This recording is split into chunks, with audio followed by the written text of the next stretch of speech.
नमस्कार, दिव्य हिमाचल टीवी में आपका स्वागत है। मैं अनुज कुमार। आइए शुरू करते हैं आज का न्यूज बुलेटिन मेन हेडलाइंस के साथ। दिल्ली को सांसें देगा हिमाचल, बद्दी से सप्लाई की जाएगी ऑक्सीजन। मुख्यमंत्री बोले बाहर से आने वाले अपने घरों में आइसोलेट हो जाएं। सरकार ने अधिकारियों से मांगा कोविड फंड का हिसाब, कहां कितना खर्च हुआ। मोदी के इशारे पर नहीं, अपने विवेक के सहारे कोविड से निपटे मुख्यमंत्री। कॉलेज के छात्र भी अब पढ़ेंगे साइबर क्राइम, अनिवार्य विषय बनेगा। मंडी में अनूठा संदेश, इकलौता बेटा अकेले निकला शादी करने, मां बाप ने ऑनलाइन देखी रस्में। निजी बस ऑपरेटरों का 3 मई से चक्का जाम, सरकार को सौंप देंगे चाबियां। गर्मी ने छुड़ाए पसीने, 28 से फिर बरसेगा अंबर। और अब समाचार विस्तार से। आपदा में जब एक दूसरे का साथ मिले तो आधी टेंशन अपने आप ही खत्म हो जाती है। हिमाचल भी अब इसी भूमिका में आ गया है। बढ़ते कोरोना मामलों के बीच ऑक्सीजन के लिए तड़प रहे दिल्ली को अब बद्दी से इसकी सप्लाई की जाएगी। हिमाचल अब दिल्ली के लिए ऑक्सीजन तैयार कर वहां के लोगों को जीवन देगा। राज्य के सोलन जिला के बद्दी में तैयार हो रही ऑक्सीजन को दिल्ली भेजा जाएगा। दिल्ली में इस समय ऑक्सीजन के लिए हाहाकार मचा हुआ है। एक मिनट की ऑक्सीजन के लिए अस्पताल और कोविड मरीज जद्दोजहद कर रहे हैं। ऐसे में हिमाचल में दिल्ली जाने वाली ऑक्सीजन यहाँ के लोगों के लिए जीवन दान से कम नहीं है। राज्य में वर्तमान में 57.68 मीट्रिक टन ऑक्सीजन का उत्पादन हो रहा है। हिमाचल के 8 प्लांट में ये ऑक्सीजन तैयार की जाती है। इनमें बद्दी, मंडी, ऊना जिला का गगरेट और सिरमौर जिला का पांवटा साहिब है। इतना ही नहीं, बद्दी में एक निजी कंपनी लिक्विड ऑक्सीजन भी तैयार कर रही है, जो इस समय औद्योगिक इकाइयों को दी जा रही है। अगर जरूरत पड़ी तो मरीजों के लिए भी इस लिक्विड ऑक्सीजन का प्रयोग किया जाएगा। मुख्यमंत्री जयराम ठाकुर ने प्रदेश में लगातार बढ़ रहे कोरोना संक्रमण को लेकर गहरी चिंता व्यक्त की है। उन्होंने प्रदेश की जनता से आग्रह किया है कि जो भी व्यक्ति बाहर से आता है उसे अपना टेस्ट जरूर करवाना चाहिए। साथ ही उसे अपने घर में ही आइसोलेट हो जाना चाहिए ताकि कोरोना के संक्रमण को कम किया जा सके। मुख्यमंत्री ने आज शिमला से सुंदरनगर में निर्मित मातृ एवं शिशु अस्पताल का वर्चुअल लोकार्पण किया। मुख्यमंत्री जयराम ठाकुर ने कहा कि कोविड-19 मामलों की संख्या में वृद्धि चिंता का विषय है। राज्य सरकार ने प्रदेश में आने वाले लोगों से 72 घंटे पहले किए गए RT-PCR परीक्षण की रिपोर्ट अनिवार्य रूप से साथ लाने और उन्हें 14 दिनों की अवधि के लिए अपने निवास स्थान पर होम आइसोलेट में रहने का आग्रह किया है। मुख्यमंत्री ने शहरी और ग्रामीण क्षेत्रों के निर्वाचित प्रतिनिधियों से आग्रह किया है कि वे अपने अपने क्षेत्रों में सभी हिदायतों का पालन करें ताकि कोरोना को रोका जा सके। मैं आप जहां से भी आ रहे हैं आप आइए, कहीं किसी को कोई रोका नहीं जा रहा है, किसी को परेशान नहीं किया जा रहा, लेकिन मेहरबानी करके एक काम करिए कि आप अगर वहां से आ रहे हैं अच्छा होगा आप RT-PCR का टेस्ट करके आए। एक बात आग्रह कर रहा हूँ, उनसे निवेदन कर रहा हूँ। और उसके साथ दूसरी बात हमने ये भी कही है कि अच्छा होगा अगर RT-PCR टेस्ट आप नहीं कर पाए, उस सूरत में एक बात को सुनिश्चित करें कि अगर आप घर पहुंच रहे हैं तो घर पहुंच करके होम क्वारंटाइन करें, होम आइसोलेशन में रहें और होम आइसोलेशन में रह करके लोगों के बीच में वो संक्रमण ना जाए, उस बात को सुनिश्चित करें, अपना सहयोग। मुख्यमंत्री जयराम ठाकुर ने सोमवार को वर्चुअली मंडी जिले के सुंदरनगर में 12 करोड़ रुपए की लागत से निर्मित मातृ एवं शिशु अस्पताल का लोकार्पण किया। इस अस्पताल का उपयोग समर्पित कोविड-19 अस्पताल के रूप में किया जाएगा और यह जिले के लोगों को बेहतर स्वास्थ्य देखभाल सेवाएं प्रदान करेगा।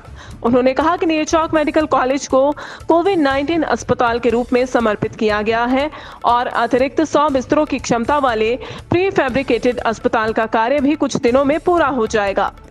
जयराम ठाकुर ने कहा कि नागरिक अस्पताल सुंदरनगर को 150 बिस्तर वाले अस्पताल में स्तरोन्नत किया गया है और यह क्षेत्र के लोगों को गुणवत्तापूर्ण सेवाएं प्रदान कर रहा है। अगर ऐसा हो जाता है तो किसी को भी कोविड फंड में पैसे देने से परहेज नहीं होगा, मगर पूर्व के अनुभव कहते हैं कि लोगों से एकत्र किए गए आपदा धन का सरकारें जनता को हिसाब नहीं देती हैं।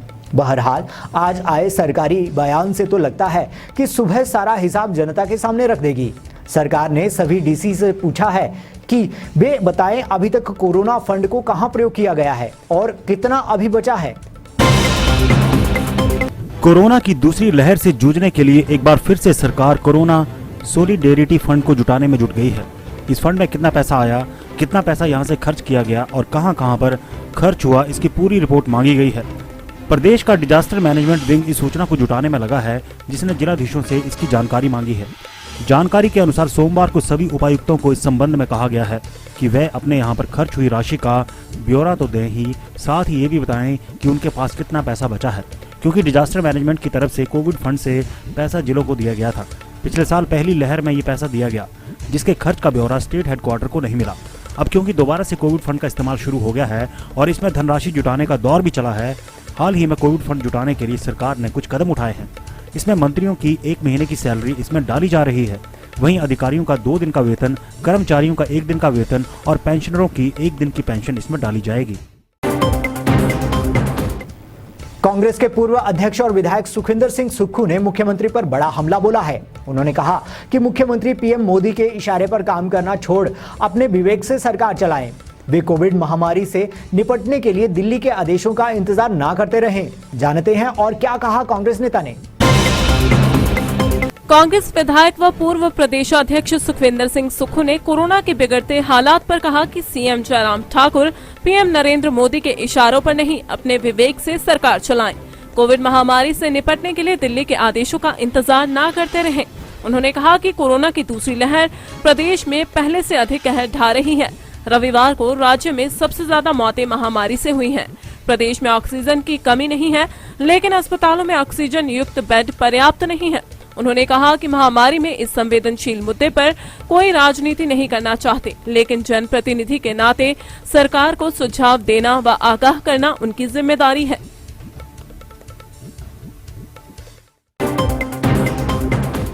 अगर सब कुछ ठीक रहा तो हिमाचल के कॉलेजों में पढ़ रहे छात्र भी शीघ्र ही साइबर क्राइम विषय की पढ़ाई कर सकेंगे। इस तरह से कॉलेजों में पढ़ रहे करीब 80,000 छात्रों को अपराध जगत के बारे में भी जानकारी हासिल हो सकेगी, ताकि वे इसकी रोकथाम में अपना सहयोग दे सकें। साइबर क्राइम विषय को जरूरी सब्जेक्ट के रूप में शामिल किया जाएगा। हिमाचल प्रदेश के कॉलेजों में पढ़ने वाले 80,000 यूजी छात्र अब साइबर क्राइम विषय पढ़ेंगे। इस सत्र से यह विषय कॉलेजों में शुरू हो सकता है। विश्वविद्यालय अनुदान आयोग ने कॉलेजों को पत्र लिखकर इस बाबत निर्देश दिए हैं। बता दें कि साइबर क्राइम के मामलों में लगातार बढ़ोतरी हो रही है। हिमाचल में भी लोग लाखों की ठगी का शिकार हो रहे हैं। ऐसे में युवाओं को साइबर क्राइम कितना बड़ा अपराध है, वहीं इसमें कौन कौन सी सजा का प्रावधान है, यह सब बताया जाएगा। यूजीसी ने देश के सभी विश्वविद्यालयों में स्नातक प्रोग्राम में साइबर सुरक्षा विषय अनिवार्य पाठ्यक्रम में शामिल किया है। यूजीसी के निर्देशों के बाद एचपीयू ने साइबर क्राइम विषयों को शुरू करने की तैयारी कर ली है। इसे कहते हैं इतिहास। कोरोना काल चल रहा है और शादियां भी जोर पर है। ऐसे में सरकारी बंदिशों के बीच हो रही शादियों में कई कुछ नया भी देखने को मिल रहा है। एक अनोखा उदाहरण आज मंडी में देखने को मिला। आइए देखते हैं क्या है इस शादी में। मंडी जिला में एक परिवार ने इकलौते बेटे की शादी ऑनलाइन देखकर सभी को कोरोना से लड़ने का संदेश दिया है। मंडी से दूल्हा अकेला ही अपनी दुल्हन लेने गुजरात के लिए रवाना हो गया। उसके माता पिता और परिवार के अन्य सदस्य ऑनलाइन ही इस शादी को देख पाए। दूल्हे के पिता का कहना है कि कोरोना के इस दौर में हमें ज्यादा से ज्यादा सतर्कता बरतने की जरूरत है, इसलिए शादी तय समय पर हो, इसके लिए हमने इसे सूक्ष्म तरीके से करने का निर्णय लिया है। मैं परशुराम सैनी, प्रधानाचार्य राजकीय वरिष्ठ माध्यमिक पाठशाला छात्र मंडी से बोल रहा हूँ और मुझे आप सबको बताते हुए बहुत खुशी हो रही है कि मेरा बेटा प्रांशु सैनी इस समय अहमदाबाद में परिणय सूत्र में बंधने जा रहा है। 28 फरवरी को उसकी एंगेजमेंट हुई थी और उसके पश्चात 24 अप्रैल जो है शादी की दिनांक निश्चित की गई थी, लेकिन कोरोना काल में फॉर्मेलिटीज़ बढ़ गई थी। उसका RT-PCR टेस्ट भी करवाना था, उसमें थोड़ा टाइम लग गया और हमने थोड़ा शादी को डिले किया। तो मैंने अपने समधी जी से आग्रह किया था कि थोड़ा इसको 2 दिन के लेट कर दें। तो जैसे ही फिर रिपोर्ट्स वगैरह आई, हमारा प्रोग्राम फाइनल हुआ, तो तुरंत जो शादी है वो 26 अप्रैल के लिए फिक्स कर दी गई। तो कल सुबह ही मेरा बेटा अहमदाबाद शादी के लिए गया है और हमारी तो ये कोशिश थी कि इस शादी को लंबे समय के लिए पोस्टपोन कर दें, कोरोना काल के पश्चात इस शादी को पूर्ण करवाएं। कोरोना की मार से करहा चुके निजी बस ऑपरेटरों ने अब सरकार को दो टूक चेतावनी दे डाली है। उन्होंने अपनी मांगों पर कोई भी असर ना होता देख अब बेमियादी हड़ताल पर जाने की चेतावनी दे दी है। प्रदेश के तमाम डीसी के माध्यम से चेताया गया है कि अगर एक हफ्ते के भीतर उनकी मांगों पर गौर नहीं किया गया तो वे 3 मई से प्रदेश भर में चक्का जाम कर देंगे। हिमाचल प्रदेश में कोरोना की मार झेल रही जनता को आगामी दिनों में और परेशानियों का सामना करना पड़ सकता है। मांगों पर अड़े प्रदेश के निजी बस ऑपरेटरों ने 3 मई से अनिश्चितकालीन हड़ताल का ऐलान कर दिया है। ऑपरेटर यूनियन ने चेतावनी दी है कि राज्य में 3 मई से बसों के पहिए पूरी तरह से थम जाएंगे। सोमवार को राज्य में जिला स्तर पर निजी बस ऑपरेटर यूनियन ने उपायुक्तों के माध्यम से मुख्यमंत्री को कई ज्ञापन भेजे। हिमाचल प्रदेश निजी बस ऑपरेटर संघ के महासचिव रमेश कमल ने कहा है कि जिलाधीश के माध्यम से प्रदेश सरकार को एक अल्टीमेटम दिया गया है, जिसमें अंतिम बार मांग की जाएगी कि अगर 1 सप्ताह के भीतर उनकी टैक्स माफी एवं वर्किंग कैपिटल की मांग को नहीं माना जाता है तो 3 मई को रूट परमिट एवं बसों की चाबी जिलाधीश के माध्यम से सरकार को सौंप देंगे। यूनियन ने यह निर्णय सर्वसम्मति से लिया है। उन्होंने कहा है कि राज्य सरकार के प्रति विरोध प्रदर्शन करने के लिए एवं अपनी मांगे मनवाने के लिए 3 मई के बाद रूट परमिट को जमा कराने के उपरांत निजी बस ऑपरेटर अनिश्चितकालीन हड़ताल पर चले जाएंगे। और अब आइए जानते हैं मौसम का हालचाल। बर्फबारी, ओलावृष्टि के बाद हिमाचल फिर से तपना शुरू हो गया है। तापमान में इजाफा आने से मैदानी इलाकों सहित पहाड़ों पर दिन के समय गर्मी पसीने छुड़ाने लगी है। खासतौर पर राज्य के मैदानी इलाकों में झुलसाने वाली गर्मी पड़ रही है। ऊना का पारा फिर से 37 डिग्री पार हो गया है। ऊना के साथ साथ कांगड़ा, बिलासपुर, हमीरपुर और सुंदरनगर में भी गर्मी जमकर पसीने छुड़ाने लगी है। हालांकि मौसम विभाग द्वारा पहाड़ों पर आगामी दिनों के दौरान मौसम में करवट आने का पूर्वानुमान लगाया गया है, मगर राज्य के मैदानी इलाकों में लोगों को 30 अप्रैल तक गर्मी की मार झेलनी पड़ेगी। मौसम विभाग के निदेशक डॉक्टर मनमोहन सिंह ने बताया कि प्रदेश के मध्यम व ऊंचाई वाले क्षेत्रों में 28 अप्रैल से फिर से बारिश व ओलावृष्टि होगी।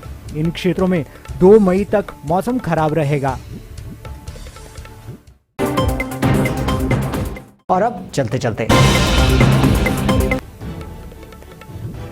15 दिन के भीतर जमा होगी फसल के नुकसान की रिपोर्ट। वीडियोग्राफी भी करेंगे अफसर।